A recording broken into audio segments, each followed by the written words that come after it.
గత ప్రభుత్వ హయాంలో జరిగిన అవినీతి విషయమై విద్యుత్ కొనుగోలులో జరిగిన అవినీతి ఆరోపణల నేపథ్యంలో తెలంగాణ రాష్ట్ర ప్రభుత్వం రిటైర్డ్ జడ్జి ఎల్ నరసింహారెడ్డి చైర్మన్గా విచారణ చేపట్టిన విషయం తెలిసిందే.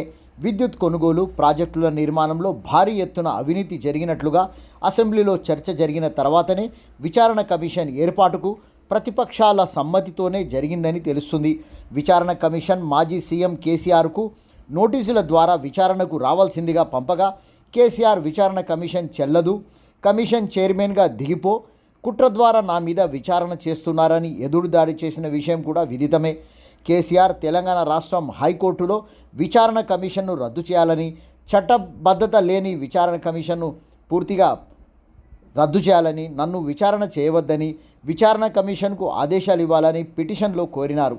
ఆ విషయమై హైకోర్టు విచారణకు తీసుకున్న కేసీఆర్ పిటిషన్ను పక్షపాతం అనడానికి కేసీఆర్ ఆధారాలు చూపలేదన్న కోర్టు, మీడియా ముందు ఆరోపణలు చేసిన సరికాదని, న్యాయస్థానం నోటీసులు జారీ చేయడం చట్ట ఉల్లంఘన కాదన్న జడ్జి, కేసీఆర్ వేసిన పిటిషన్ కొట్టివేయడంలో కేసీఆర్కు విచారణ పోవాల్సిందేనని స్పష్టమైందంటున్న న్యాయ నిపుణులు ఎల్ నరసింహారెడ్డి, విచారణ కమిషన్ రాష్ట్ర ప్రభుత్వం తీసుకున్న నిర్ణయం చట్టబద్ధమనే తెలుస్తుంది.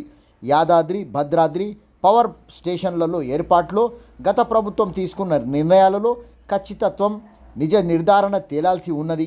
ప్రజలకు జవాబుదారీగా విశ్వాసాన్ని కలిగించాల్సిన బాధ్యత ప్రభుత్వాలదని, విచారణ కమిషన్ చట్టబద్ధంగానే పనిచేస్తుందని, వ్యక్తిగత నిర్ణయాలు ఉండవని తెలుస్తుంది. ఈ విషయమై సుప్రీంకోర్టు స్పష్టం చేయడంతో తెలంగాణ ప్రజల్లో విచారణ కమిషన్ చేపట్టే విచారణపై ఆసక్తి పెరిగిందని తెలుస్తుంది.